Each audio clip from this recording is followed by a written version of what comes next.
Hello दोस्तों, आज के इस अध्याय में हम जानेंगे कि कंप्यूटर ऑपरेटिंग सिस्टम क्या होता है, यह कैसे कार्य करता है तथा जब भी हम कंप्यूटर चलाते हैं तो उसमें हमारे ऑपरेटिंग सिस्टम की क्या आवश्यकता है। और इस साथ ही हम यह भी जानेंगे कि ऑपरेटिंग सिस्टम किस किस तरह के काम करता है और अभी फ़िलहाल मार्केट में किस किस तरह के ऑपरेटिंग सिस्टम अवेलेबल है। तो चलिए आगे बढ़ते हैं और कंटिन्यू करते हैं।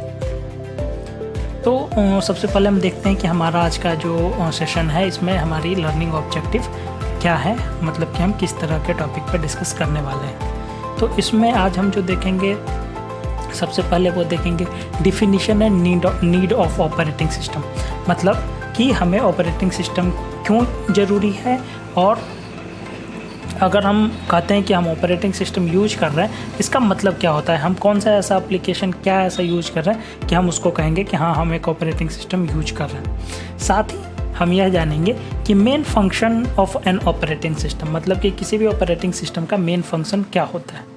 इसके अलावा हम देखेंगे कि commonly used mechanism for operating system, मतलब ये जो ऑपरेटिंग सिस्टम है इसका कॉमन यूज क्या है और किस तरह के मैकेनिज्म पे हम इसको कॉमनली यूज करते हैं। इसके बाद इसी के अंदर हम जानेंगे कि प्रोसेस मैनेजमेंट में कैसे यह यूजफुल है ऑपरेटिंग सिस्टम, मेमोरी मैनेजमेंट में कैसे यूजफुल है, फाइल मैनेजमेंट में कैसे यूजफुल है, सिक्योरिटी हमें कैसे ये प्रोवाइड करता है, हमें सिक्योर सिस्टम कैसे बना के देता है, तथा इसके बाद हम यह जानेंगे कि अभी मार्केट में किस तरह के पॉपुलर ऑपरेटिंग सिस्टम अवेलेबल है। तो चलिए अब देखते हैं डिफिनीशन एंड नीड, मतलब कि परिभाषा और ज़रूरत, कि किसी भी ऑपरेटिंग सिस्टम की परिभाषा क्या होती है और उसकी अभी ज़रूरत क्या है। तो इसी क्रम में हम देख रहे हैं कि यहाँ पे जब भी हम कंप्यूटर यूज करते हैं तो जो हमारा कंप्यूटर है वो integrated set of program that control the resource. हम यह कहते हैं कि हमारे कंप्यूटर में बहुत सारी चीज़ें होती हैं, जैसे input device, output device, monitor, keyboard, mouse etcetera. इन सबको कंट्रोल करने के लिए जो एक सॉफ्टवेयर लगता है उसको ऑपरेटिंग सिस्टम बोलते हैं। ठीक है, फिर आगे देखते हैं कि इट प्रोवाइड्स इट्स यूजेज विथ एन इंटरफेस ऑफ और virtual machine that is more convenient to use than a barrier machine.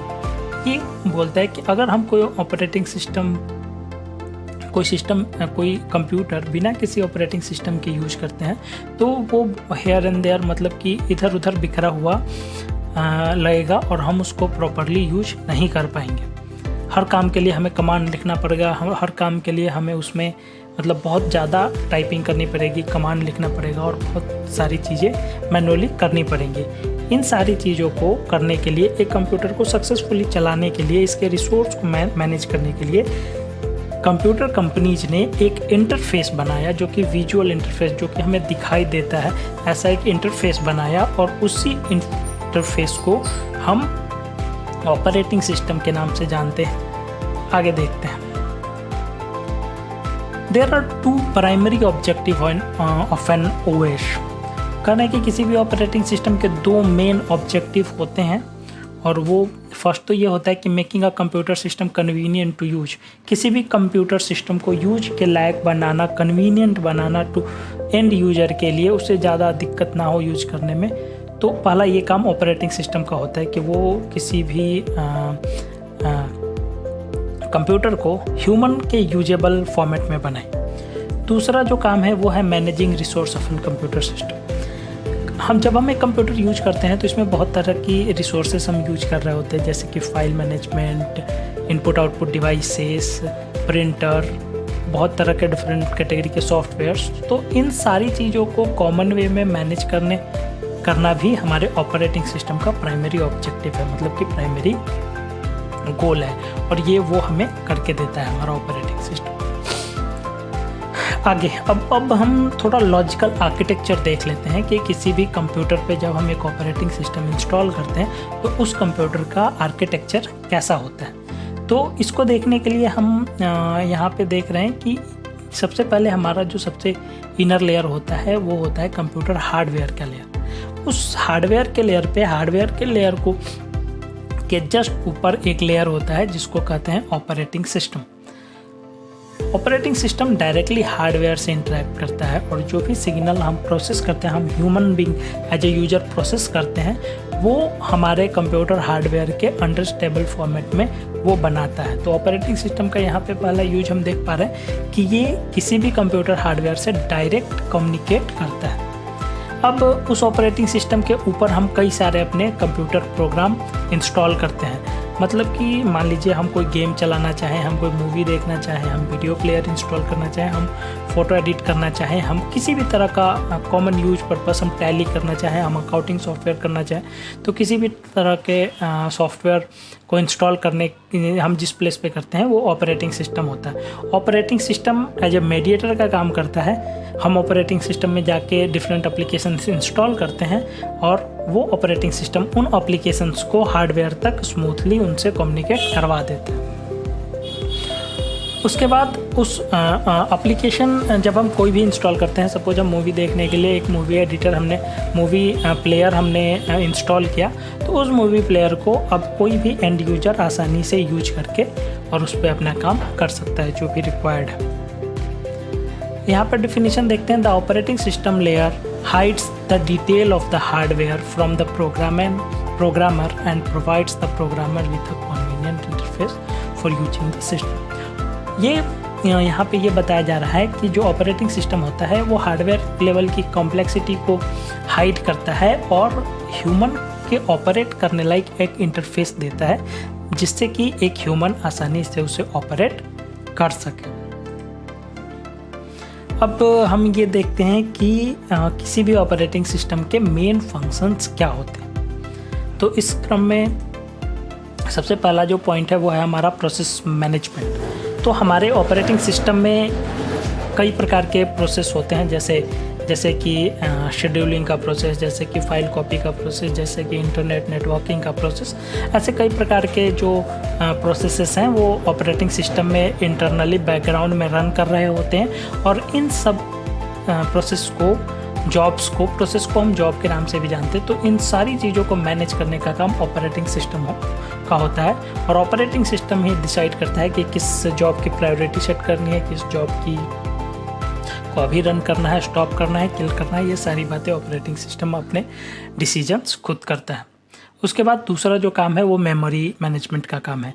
अगर कोई भी फाइल या डेटा हम प्रोसेस कर रहे हैं जिसके लिए हमें कुछ मेमोरी की रिक्वायरमेंट है, तो वो मेमोरी हमें प्राइमरी मेमोरी से चाहिए या सेकेंडरी मेमोरी से चाहिए या किसी और जगह से चाहिए, कैश मेमोरी से चाहिए, तो ये सारी बातों का डिसीजन जो है वो ऑपरेटिंग सिस्टम ही करता है। और ऑपरेटिंग सिस्टम का जो दूसरा सबसे बड़ा फंक्शनैलिटी है वो होता है मेमोरी मैनेजमेंट का। तीसरा है फाइल मैनेजमेंट। जब भी हम किसी तरह का फाइल क्रिएट करते हैं, audio file, video file, text file, image file, किसी भी तरह के फाइल क्रिएट करते हैं, तो उनका जो फाइल और फोल्डर का मैनेजमेंट होता है, उनके रख रखाव की सारी जो जिम्मेदारी होती है वो ऑपरेटिंग सिस्टम की ही होती है। इसके अलावा चौथा जो पॉइंट है वो है सिक्योरिटी का। ऑपरेटिंग सिस्टम हमें यूजर पासवर्ड, उसके अलावा नेटवर्क फायरवॉल सेटिंग्स, इस तरह के कई ऐसे secure password, secure feature provide करता है जिससे कि हमारा सिस्टम किसी अनवांटेड थ्रेट से प्रोटेक्टेड रहता है। अगर हम इंटरनेट यूज कर रहे हैं, हमारा फायरवॉल एक्टिव है, तो अनवांटेड जो वायरसेस हैं वो हमारे सिस्टम कंप्यूटर में नहीं लगते। तो ये एक तरह से प्रोटेक्शन का काम भी है जो वो ऑपरेटिंग सिस्टम हैंडल करता है। अब आगे देखते हैं। आगे इसका लास्ट जो है ये कमांड इंटरप्रेशन का भी काम करता है। जैसे कि हम कंप्यूटर को कमांड लाइन के थ्रू भी एक्सेस कर सकते हैं और हमने उसे अगर कोई कमांड दिया तो जनरली ऑपरेटिंग सिस्टम या किसी भी सिस्टम में दो तरह के कमांड इंटरप्रेशन होते हैं। जो एक होता है इंटरप्रेटर, दूसरा होता है कंपाइलर। सो वो हम आगे की वीडियो में जानेंगे कि एक इंटरप्रेटर या एक कंपाइलर में क्या डिफरेंस होता है। पर अगर हम अपने कंप्यूटर को किसी भी तरह का कोई कमांड दे तो उसके अकॉर्डिंग रिजल्ट लाने का काम भी ऑपरेटिंग सिस्टम ही करता है।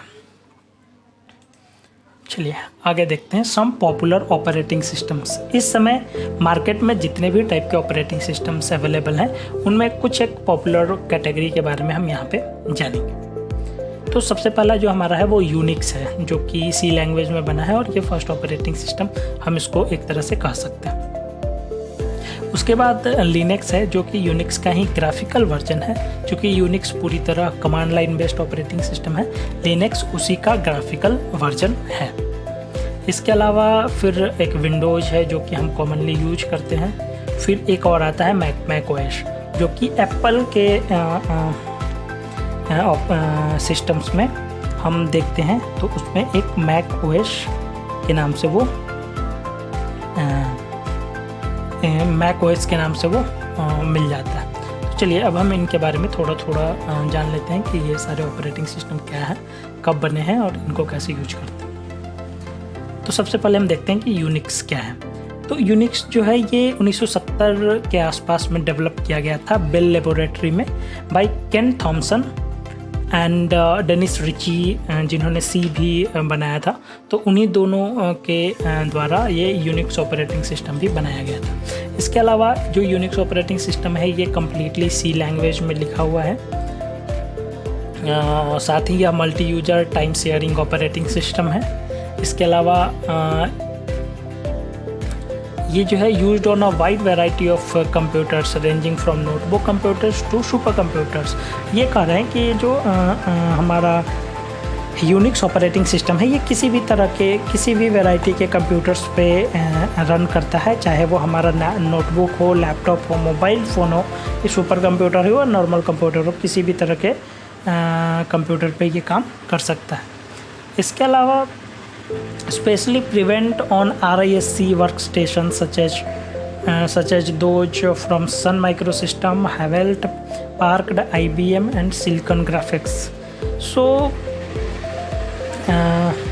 ये मतलब स्पेशली एक तरह से कह सकते हैं कि RISC जो बड़े बड़े कंपनीज के पास जो कि सुपर कंप्यूटर्स हैं उस पर ये एक परफेक्ट उनके लिए ऑप्शंस है और यहाँ पे जाके हम वो रन कर सकते हैं। ऑपरेटिंग सिस्टम सुपर कंप्यूटर तक भी हम रन कर सकते हैं।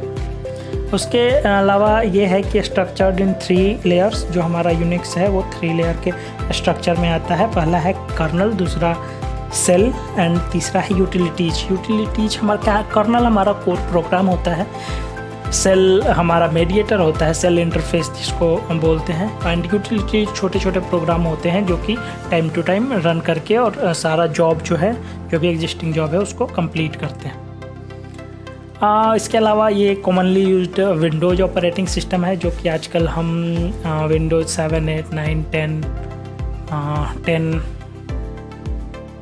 7, 8 और 10 सॉरी 9 तो खैर अभी पता नहीं है, पर 10 ये सारे ऑपरेटिंग सिस्टम्स